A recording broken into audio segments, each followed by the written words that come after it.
right, we're gonna make homemade simple yogurt. I'm gonna show you two different methods how to make yogurt with both pasteurized milk and raw milk. It is easy, anyone can make yogurt.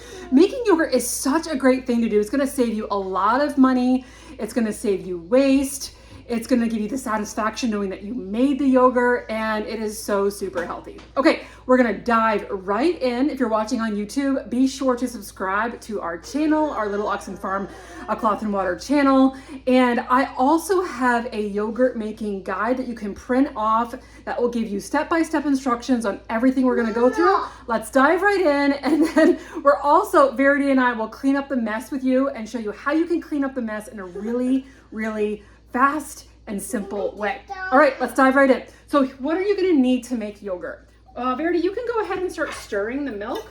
You stir this for Mama? Yeah. Yes, you start stirring it, okay? I need a mixer. You need a mixer. Go ahead and stir it. Okay, so this is what you're gonna need. You're gonna need jars. I like using quart-sized canning jars for my yogurt. Love it. You could get it at any kind of, you can get it at Walmart, Amazon. I love the quart size, use it over and over and over again. The recipe I'm making right now makes 1 gallon of yogurt. You can cut the recipe in half to make 2 quarts.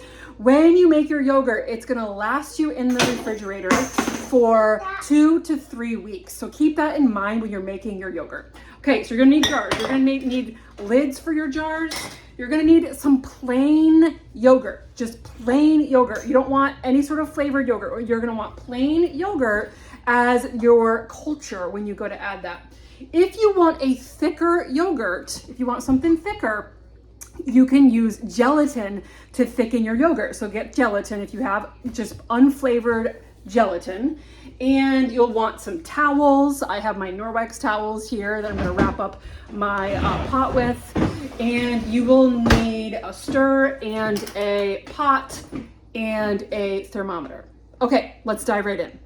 Okay, so step 1 is to heat your milk on the stove. I have raw milk here, but still you're gonna heat both kinds of milk, whether it be pasteurized milk or raw milk. For pasteurized milk, you wanna heat it up to 180 degrees. That's gonna get the proteins ready for the yogurt. For raw milk, you just heat it up to 110. So I'm just gonna take my thermometer here and see how warm it is. All right, this is perfect. So you heat it up to 180. Just to give you kind of an idea, when it is at 180, it's gonna be kind of like steamy-ish. You do not want it to boil. So keep an eye on it. So you're gonna heat it up. This is a perfect temperature for my raw milk. After you heat your pasteurized milk up to 180, you want it to cool down to about 105, warm to the touch, okay? So that's gonna take a little bit to cool it down. So you just cool down your milk to 105. After that, then you add your starter. So I want my yogurt to be a little more thick. So I have my gelatin. There's 2 tablespoons of gelatin in here with a half a cup of water. And I just let it sit for a little while. So I'm gonna go ahead and add that to my milk right here. And then you're gonna wanna add your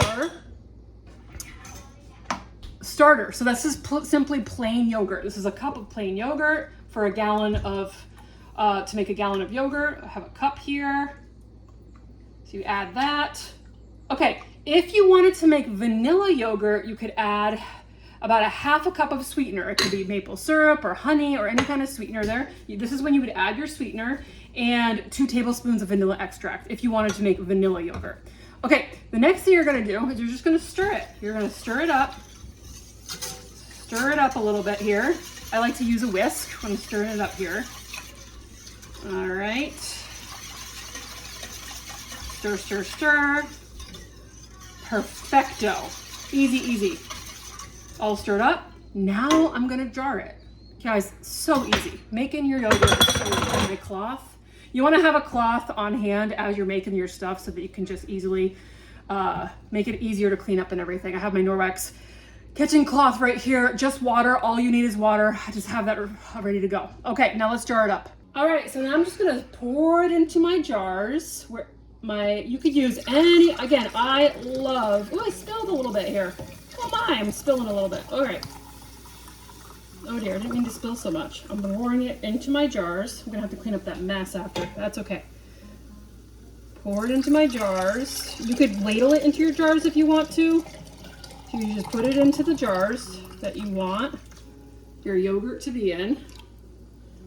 If you wanted like a fruit in your yogurt, then you wouldn't add it during this step when it's culturing, but when you would add it, your fruit, you'd make like a fruit sauce.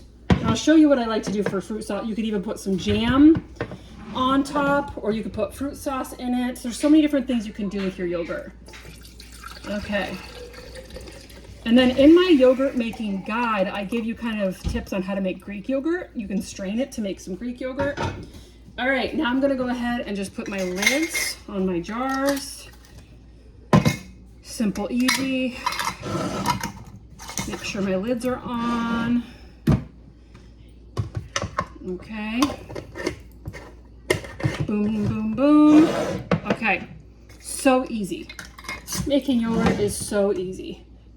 All right, now that I've jarred my yogurt, it's not yogurt yet, but now that I've jarred it all, it's time to make sure that it stays at a warm 100-ish degree temperature for 8 to 12 hours to culture. So there's some different methods of how you can do that. You can either use an Instant Pot. So if you have an Instant Pot, you can use that to make your yogurt, or you can put it in the oven with a pilot light on for the day. Here's the deal. Either make your yogurt in the morning or make your yogurt in the evening so that you can, while you're sleeping during the night, it can stay at that warm temperature. Or if you're making it during the morning, which I'm doing now, I can just leave it all day long and then just stick it in the fridge at the end of the day. So this method, I love this method. You can even, in my yogurt making guide that you can print off, I also give you the different methods that you can use that works well for you. I'm gonna use the pot hot water method. So I'm gonna show you what I'm gonna do to keep my yogurt warm at about 100 degrees for the next 8 hours. So to keep my yogurt warm all day long, I like to put my yogurt in a big pot like this, and then I just fill it with the hottest water from my tap. I make it so that it's about just at the top, not overflow, not going over the lid, but just at the top, right as the lid hits the rest of the jar. So I just fill that up. I'm gonna put my lid on it, and then what I like to do is I like to take this. You don't have to have a big pot like this. You can just have like if you have any sort of pot that can fit your yogurt jars in there, then you're doing great. So then you just grab some towels and then you wrap. I like to wrap my pot with towels to keep it insulated and nice and warm. So let me see another towel here. You can use any type of towel. These are Norwex towels. I have my home filled with Norwex towels. I love the Norwex towels. If you don't have any of the Norwex ones, you don't need them for yogurt, but I will say you will love them for your body. There's the backlock silver embedded into the fibers. So these towels are self-purifying with the silver in them. So they never stink. You only have to launder them about once a month. So it's really gonna help you reduce that laundry. I just love these so much. So, and you'll have them for years and years and years. So I do have a lot of Norwex towels. I'm gonna go ahead and use them for my yogurt, wrap it all up, and then we're just gonna stick this on the stove for 8 to 12 hours. And then after that, I'm gonna stick my yogurt in the fridge overnight so it just sets really well. So stay tuned. I'm gonna show you what the yogurt looks like. I'm gonna show you what to do after it's been sitting here for 8 to 12 hours, and then what to do next. Stay tuned.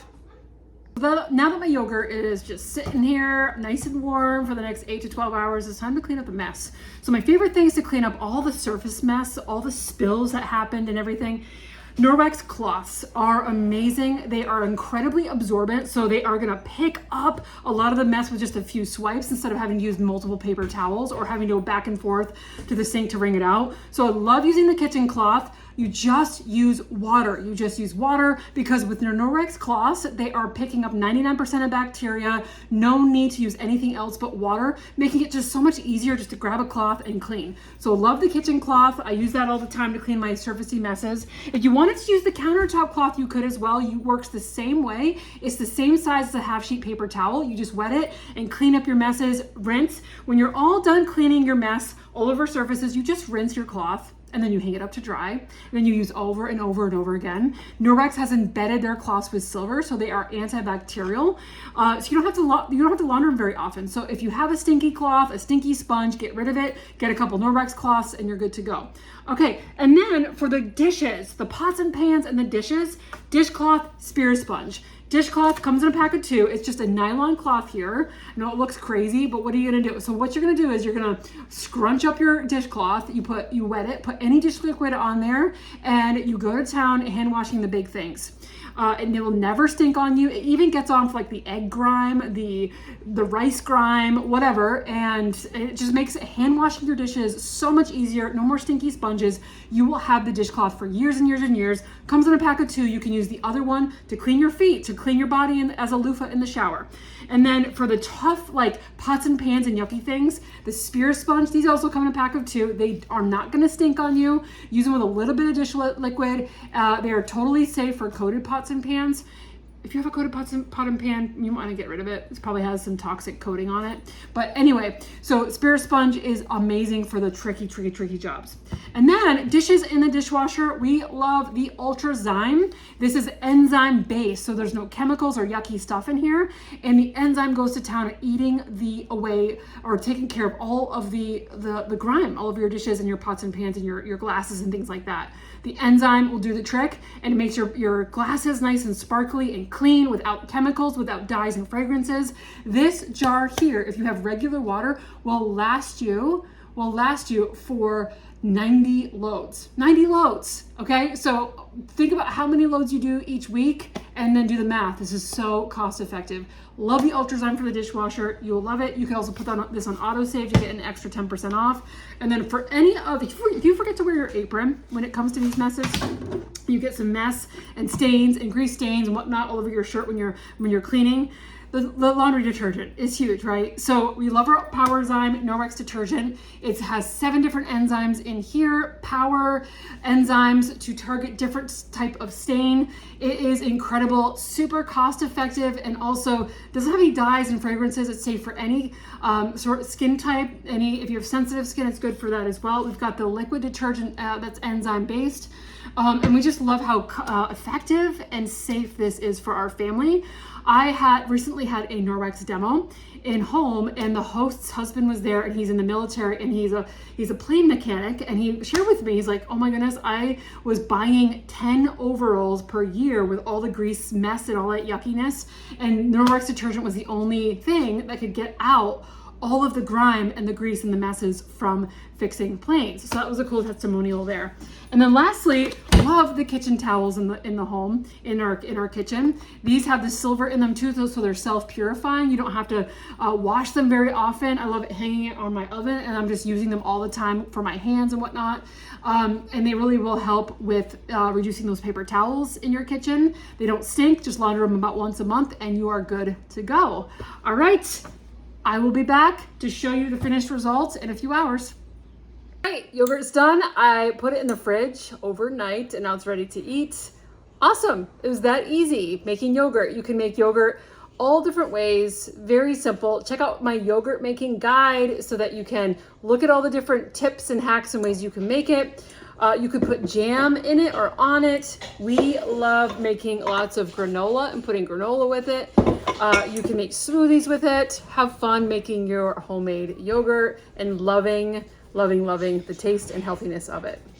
And if you're on YouTube, don't forget to subscribe. On Facebook, comment below, and don't forget to download the yogurt making guide.